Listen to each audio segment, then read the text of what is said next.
you know, the original saga was about the father, the children, and the grandchildren. And I mean, that's not a secret to anybody. It's even in the novels.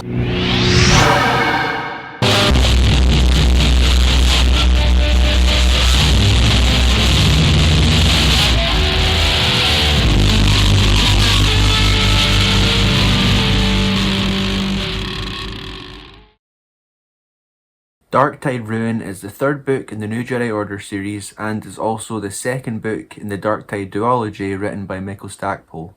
Make sure you go back and listen to my thoughts on the previous two books, and if you'd like to learn more about the history and development of this epic series, you can go watch my History of video, and I also recommend these channels who are actively talking about these novels. The channel HoloNet has released all episodes of his documentary, which consists mainly of interviews from the authors of the 19-book series, and also interviews that he himself conducted, many of which confirm the involvement of George Lucas, solidifying this series in Star Wars canon. So feel free to skip ahead to the review, but be warned there will be spoilers in both segments.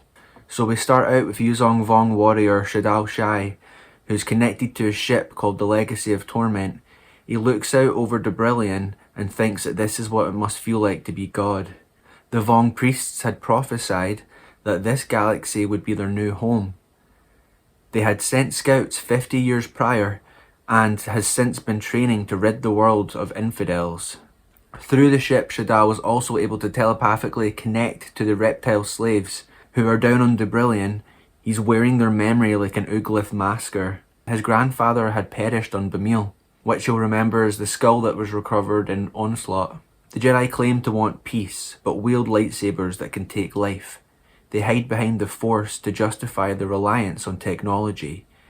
He says pain is natural, the infidels divorce themselves from it, that's why they must be eradicated from this galaxy. Luke Skywalker watches as Mara and Corran Horn spar. Corran is still healing from his injuries from Bamil, and Mara is still battling the disease that's killing her. Corran wins by extending his blade and then turning it off mid-fight so that Mara couldn't hit it away to the side and lunge at him. And this is likened to when Obi-Wan turned his lightsaber off when Vader killed him. Everyone finds Kyp Durron annoying. Corran jokes that if he could use telekinesis, he would strangle him with his own cloak. Mara jokes and says, "It's out of character for you to be so obvious. Locate a partially blocked artery in his brain and pinch it off. He's down and it's over." Kyp's followers see Corran as weak, so his success on Bamil has caused them to underestimate the Vong. And Luke is afraid that failing their mission may shatter the Jedi from within and the Vong will have no opposition. Jaina Solo has been screening potential pilots for Rogue Squadron. The experience of the other pilots helped them draw the same conclusions that she did through the Force. Jason said everyone can learn from experience, don't make the same mistakes. Anakin said, "Good thing some mistakes can't be made again." They don't speak of Chewbacca's name, but they individually think of him. Han Solo rounds all the children together and says it's not easy. Losing Chewie made him think of everything else he could lose. We may beat the Vong, but will my family survive the battle? Belkadan, Bamil, Dantooine and Cernpedal are occupied by the Vong, with Debrillion serving as their temporary headquarters. Wedge Antilles theorizes that the Vong have other plans for Cernpedal. Borsk Phalia and the Council refuse to use the Jedi as a resource, and the public have lost confidence in them after the events in Onslaught. The Jedi will have to operate without the Council's support. Leia wants to ask Pellaeon and the Imperial Remnant for help. Senator Lagos wants to go to Debrillion and ask the Vong what it is that they want, in hopes of a truce. The risk of his life is worth the possibility of stopping a war. The Jedi are meant to protect and defend the people of the galaxy.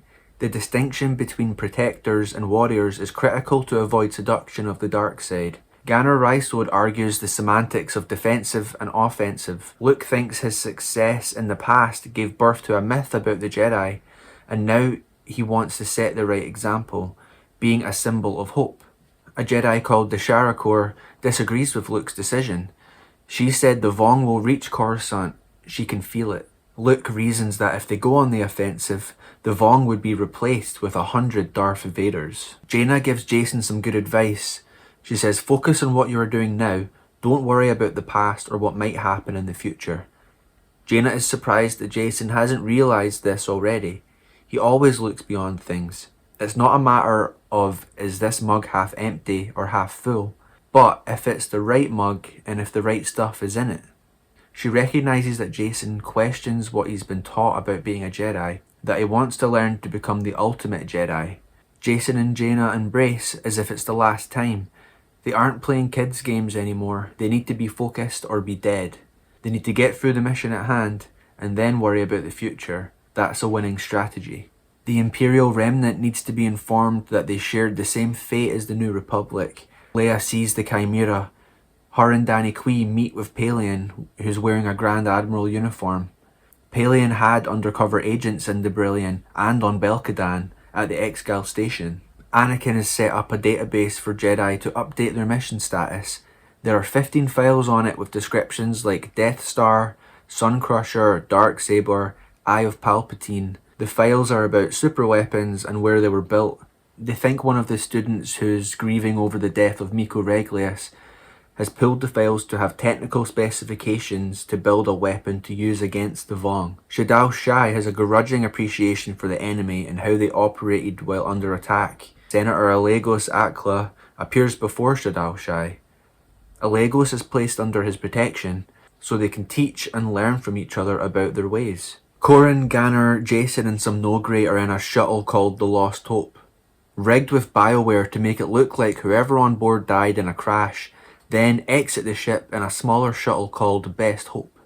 It lacked a hyperdrive which made emergency extraction tricky. The plan was kept a secret even from Jaina because nobody knew how well the Vong could read communications or emotions. They needed everything to be genuine, so Jaina would have to believe that Jacen was dead. Apparently the Emperor seldom had one of something produced.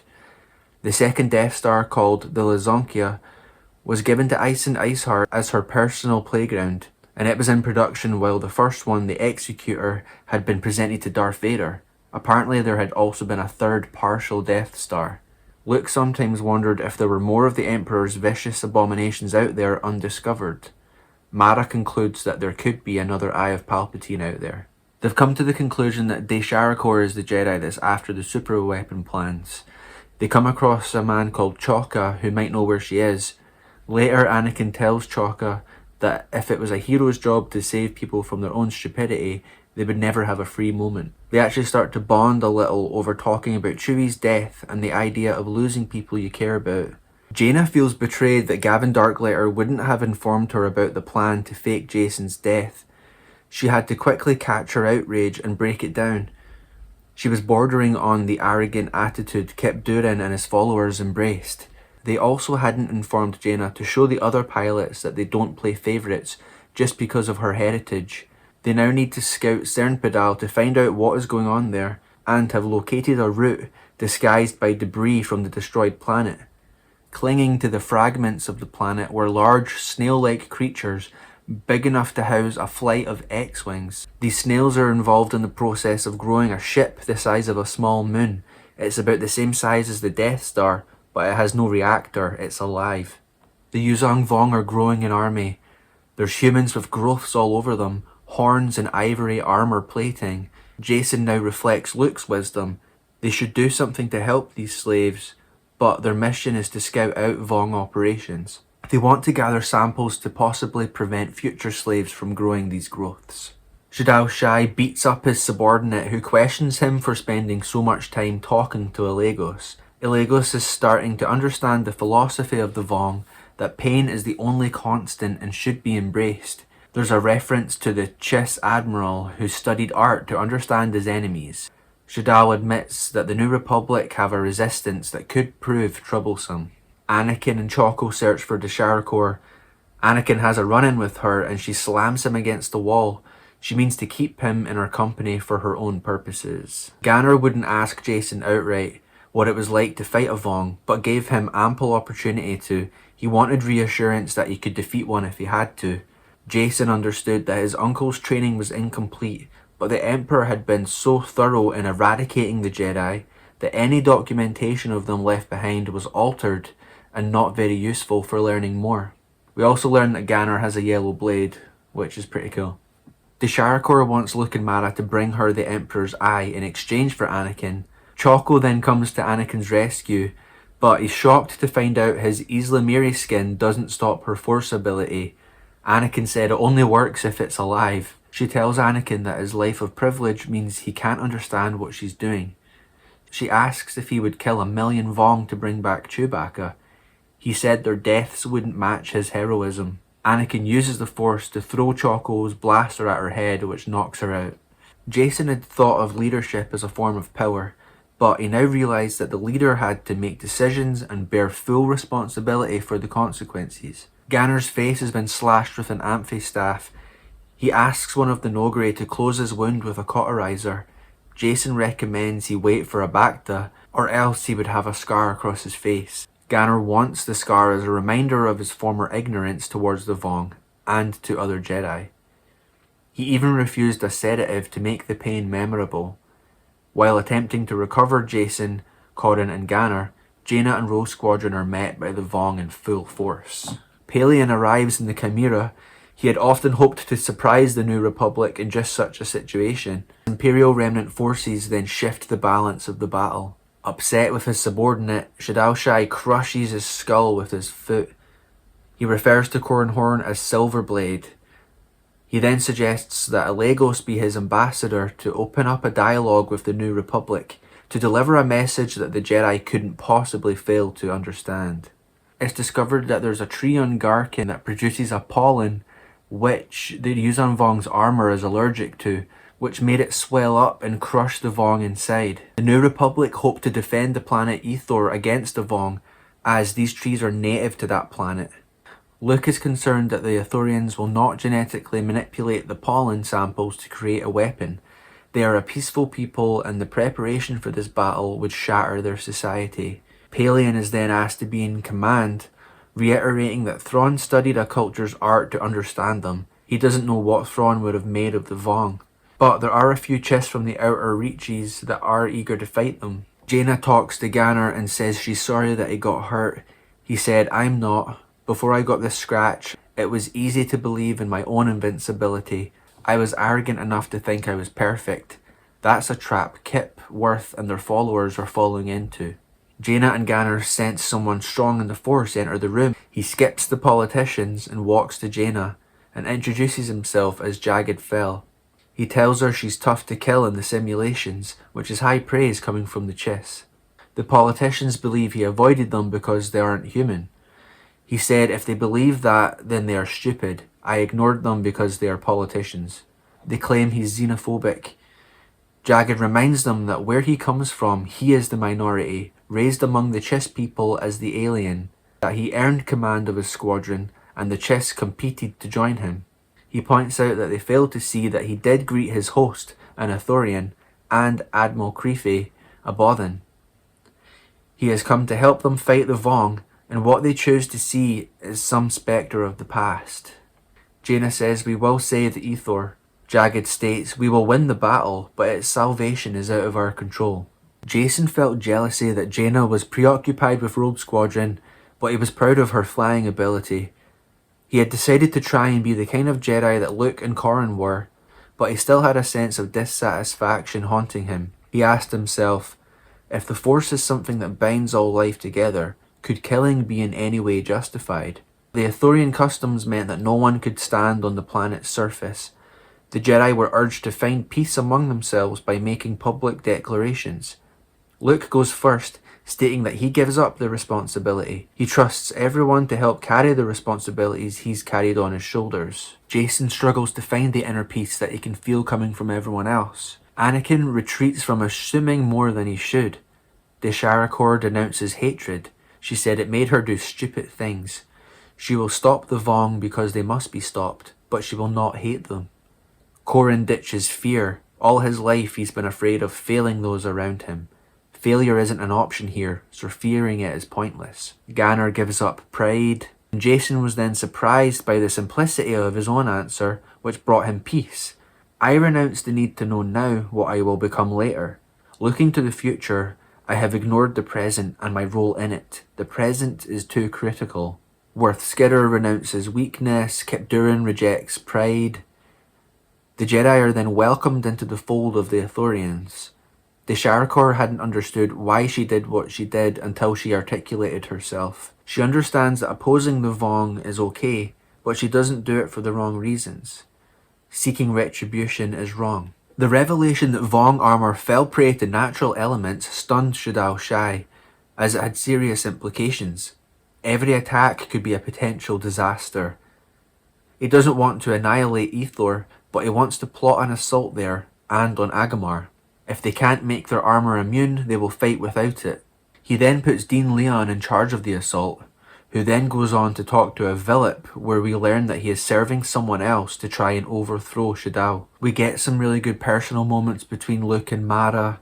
She says all the talk of Ithor and nature had her wishing she was carrying Luke's child. We then get some personal moments between Corran and his wife Mirax. Choco wanted to be heroic, but felt that he was the one needing saved. Anakin said that he had rescued him, and helping take people off planet was also heroic. Choco said he was proud to have Anakin as a friend, and part of the reason he was leaving was so he'd have one less person to rescue. Wedge Antilles reports on a sighted ship. It is playing a recorded message over and over from Alagos, paying compliments from a Vong commander. We find out that Jag Fell is Wedge's nephew.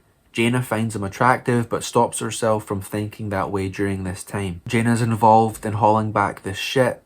There's purple coral growing on it, and it was programmed to open at the touch of Corran's blood, which the Vong had sampled from Bamil. Once they're in the ship, via Villip, Alagos briefs Corran on everything he has learned from Shadao Shai, and everything Shadao knows about the New Republic.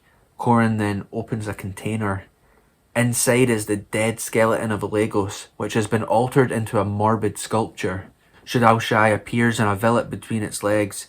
He said this was the proper way to treat the dead bodies of the Vong, and that he had personally strangled Alagos, but that it was a necessity, and after the initial betrayal in his eyes, Alagos understood this. Corran is then ordered to return the bones of Shadao's ancestors when they meet in Ithor, or he will render Alagos' death meaningless. Corran swears to return the bones along with Shadao Shai's to wherever they came from.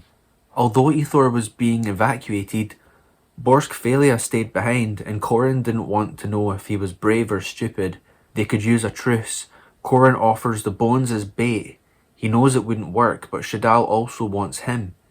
He wants to challenge Shadao to a duel. If he wins, he gets the bones. If Corran wins, he gets Ithor. No one's happy about this decision, but it's the only option that they have, and they need to win time more than the battle. Kreefei tells Luke that he appreciates the sacrifices the Jedi are making. Just then, an image of Chewbacca flashes in Luke's mind as he shakes his hand. Jaina's wingmate Annie is killed when her ship crashes into a crater. Jacen feels Jaina's pain from all the way down on the planet. Many of the Vong's ships are shot down by Gavin Darklighter and Rogue Squadron. The ones that land open up and reptile shock troopers come out, along with Vong warriors wearing loose armor. Anakin slams his lightsaber hilt against a reptoid's head and then ignites the blade. Desharakor gets bitten and poisoned by an amphistaff. Anakin wanted to inflict pain on the Vong, but realised a true Jedi isn't concerned with what he can do to an enemy, but what evil he can prevent an enemy from inflicting.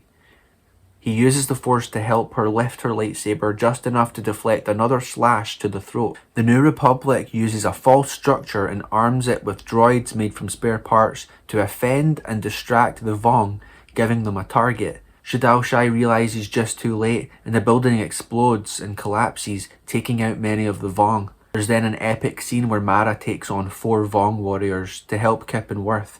Meanwhile, Anakin has been dual-wielding his and Desharakor's lightsabers to fend them off. Hers is scarlet-coloured as well. Mara saves Anakin and said she owed him one. She jokes with Luke, saying, "In a century from now, when people sing ballads of the great hero Anakin Skywalker, I want to be known for a little more than just the woman he saved on Dantooine." Luke replies, "I don't think that'll be a problem at all." Corran uses a Villip to contact Shadao and gives the terms for a truce. They negotiate it to a week. Corran said, "As a Jedi, I want to fight beneath a full moon." Shadal said, "Remember the lesson at Cernpedal. I'll make sure you're under a moon." During a debate with Borskfelia, Corran quits the military, apparently for a second time. When the Jedi are brought into it, he claims to resign as a Jedi as well, and Luke says that he will be Corran's second in the fight. Corran believes that the only reasons to fight are preservation of life and freedom, and that is why he will not lose. The Shire Core tells Anakin that she will die from the poison, as Twi'lek chemistry is different from humans. He shouts, "Not you, not like," and she finishes with Chewbacca. He says, "I made a mistake and Chewbacca died. I made a mistake and you died." She tells him that there is no death, only the Force. She tells Anakin that he will become a great servant of the Force and that everyone is proud of him. When she dies, she turns translucent and vanishes as the sheet that covered her collapsed. During their duel, Corran and Shadal seemed to be perfectly matched. Defeat would come from a single mistake. Corran gets stabbed through the gut with an amphistaff, but could still survive. He taunts Shadal a few times, even saying that Shadal is so sloppy that the bones won't want to come home with him. Shadal plans to finish Corran by deflecting his own lightsaber blade against him.